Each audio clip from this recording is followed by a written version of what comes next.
Hi everyone. So this is day 3 of the Goal Setting Mastermind. You've gone through the day 1 of simply brain dumping about all the things that you were determined to complete in 2019 and weren't able to do that. As you went through day 2 and reflected on the things that you could have done better, or thinking through what alternatives you could have used but didn't use, for those of you especially who had a lot of things that you had laid out to do, probably you didn't set some timelines or you didn't put in clear deadlines to pace yourself. And when I say pace yourself, let me use the example that was just shared in the group about registering a business and then finishing about 3 levels of an examination, as well as getting a publication on LinkedIn about probably what you do every month. But you did really well because out of 12 months, we are in the 12th month. Out of 12 months, you were able to submit 7 articles on LinkedIn, which was in line with your goal. You had a couple of exams you had planned to finish in terms of your professional career, but you were only able to tackle 1. Now, when it comes to day 3, this is where we are actually going to pick our top 6 goals that we want to see being achieved, either 100%, 60%, 70%, 80%, it is all up to you. Because, hey, you might have a goal to start building, but you don't expect to finish building in 1 year if you don't have all the resources that are required. So that is why we had to forgive ourselves for things we couldn't do. We had to simply let go after forgiving ourselves. And then we had to give ourselves some pat on the back for what we were able to do successfully, and then put ourselves in the space of getting ready to do more in 2020, because now we know better, so we're going to do better. You don't want to give yourself a whole chunk of meat to chew when you have a problem with your teeth and can only take a certain portion at a certain period. So that is the same thing we are going to apply. You're going to ask yourself, these goals that I have for 2020, these top 6, are they SMART goals? Are they specific? Are they measurable? Are they attainable or achievable? Are they realistic? Are they time bound? Okay, because if you don't look at all these goals in perspective and give all of these flesh to it, it doesn't give you the body, the big picture you want to see at the end of the period or at the end of the finish line. So still looking at what was shared in the platform, we're looking at, okay, you had determined, I'm still getting some feedback coming in here. Let me just put this on air mode.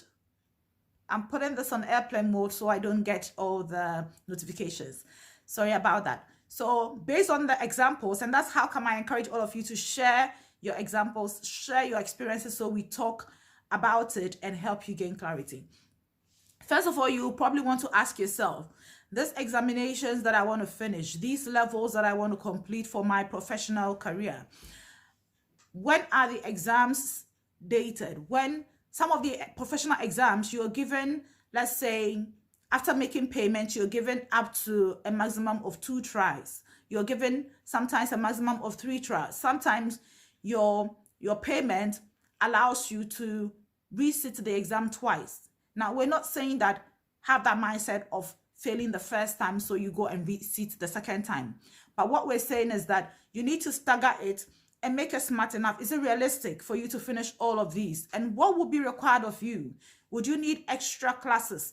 Would you need to find yourself a study group made up of people who have successfully completed the same program or the same course? Would you need to purchase some books or go to people who have already completed this course and get some more books from them so you prepare yourself in readiness? And is it about probably the payment and meeting the payment requirements or the deadlines? When you think through all of these things, then you're able to pace yourself and say that, okay, Instead of thinking I'm going to write all these 4 exams within 1 week, I'm going to try and complete maybe 2 every quarter, or I'm going to complete 1 exam every quarter, or I can sit for 2 papers in a space of a week, and so I'm going to spread it out into a biannual system. So I write 2 papers this first part of the year 2020, and then I write the next 2 papers at the latter end of 2020. So these are some of the things that we want to think about realistically. If you needed to join a study group, for instance, to help you understand some of the areas that you may have difficulties in, were you able to reach out to people that could help you understand this course better? And probably after you watch this video, you can give us more insights as to the exact steps you took, but why you still weren't able to complete the rest of the 3.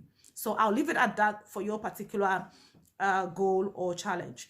Now, you also gave yourself the task of publishing an article every month on LinkedIn.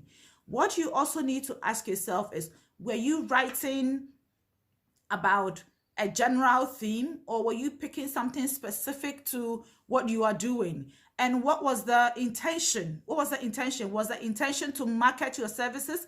Was the intention to market your products?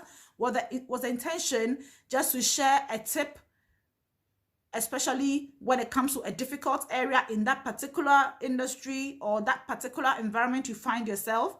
So you need to look at the intention once again. If the intention was simply to market your service or your product, then you would look at, what do I want to market at this particular juncture?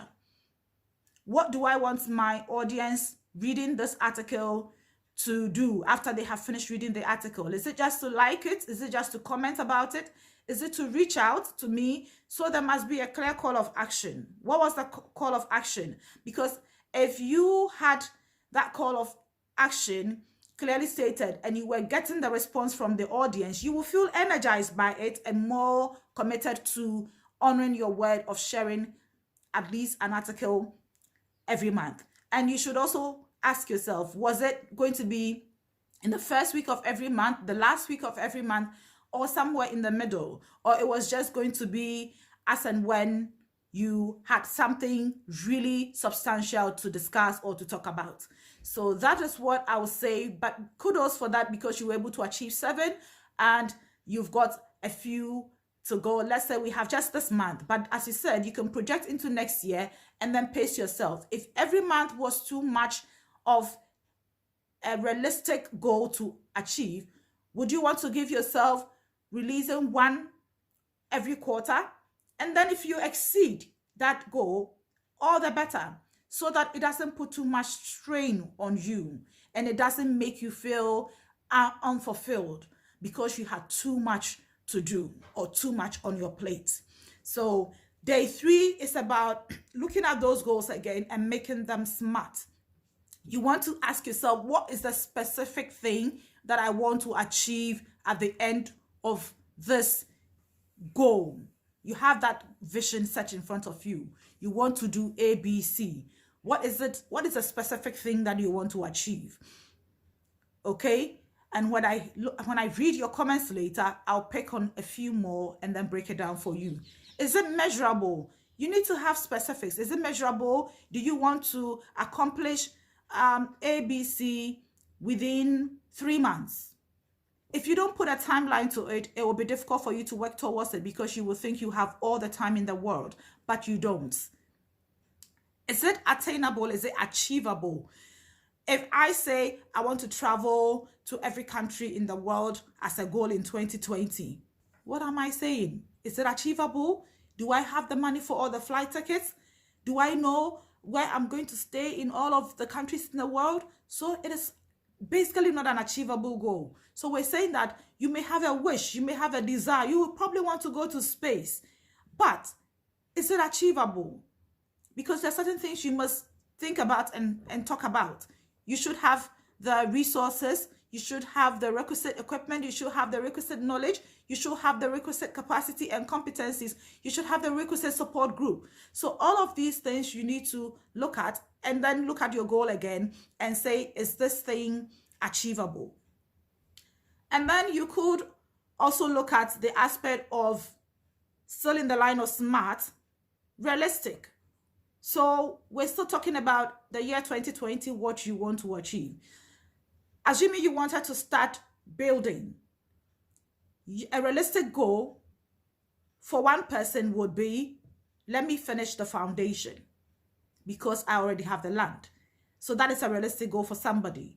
A realistic goal for another person would be, let me raise it up to the lentil level because they have the resources, they have their land, they have the tools, equipment, and all the other materials, the building blocks that need to go into it. They have the finances ready and they don't want it wasted. So for them, the goal will be, let me raise it up to the lentil level. But if you don't have the resources and the money and the other materials you have are enough to get you to a foundation level, then your realistic goal will be to say, I want to get to the foundation.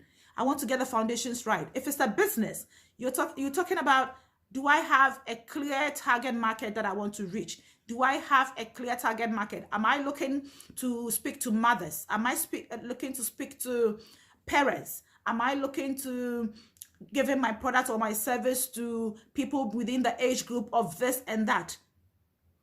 And how am I going to be in touch with these group of people? So is it realistic?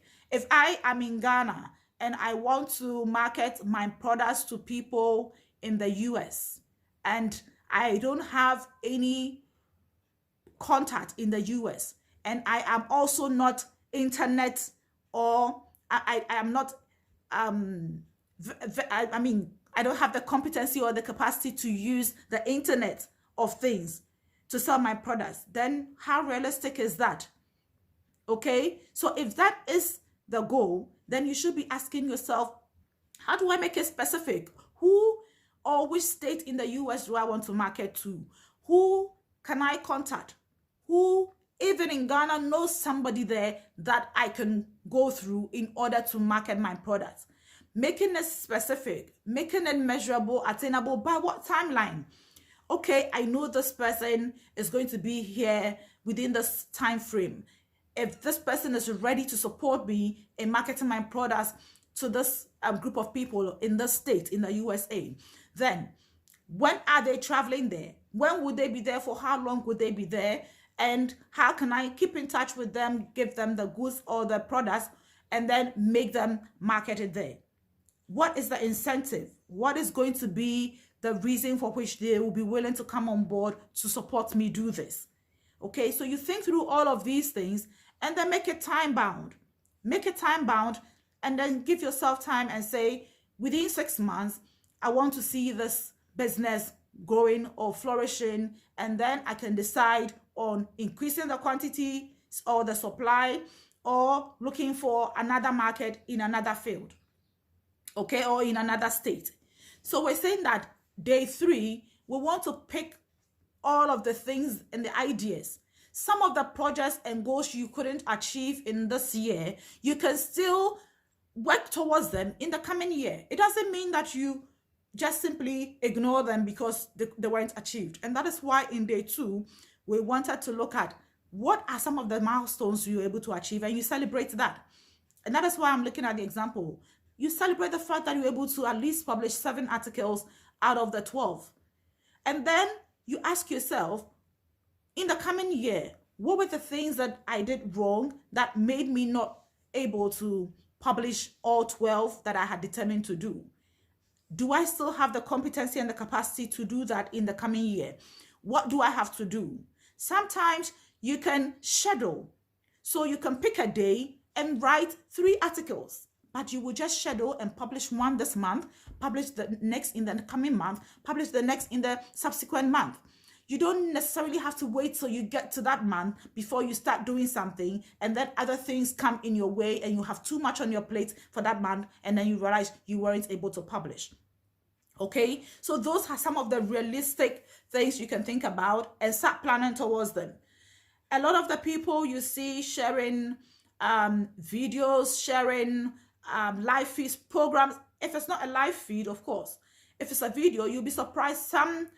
Some people can schedule or plan to have even 10 videos in a day, okay, and decide to publish it just once every month, and that will cover 10 months, isn't it? If your goal is to communicate or engage with your client once a month, that is. So some of the things you can start planning it now and decide, how many articles can I write in this month? Will I do it at nighttime when it's quiet and everybody's asleep and I can really put my thinking cap on? Will I pick one weekend, go to my favorite spot, and then where it's quiet, maybe you find a cozy place. It could be a cozy hotel background where it's less noisy. You can find any other location that is suitable for you that simply gets your mind engaged. And then you decide, how many articles can I write today? You can write 3, you can write 2, you can finish 2, and then even start on the third one. And then you have more stockpile to share monthly. So I hope this has been useful to you and it helps you look at all the different goals you have and make it smart. Day 3, we want to make our goals smart. If you have any other challenge and you want to talk to me in details, you can send that to me privately on my WhatsApp and I'll take a look at it later on. So let's get going. Do not stop. Do not feel overwhelmed. Look at those goals again and make them smart. Bye.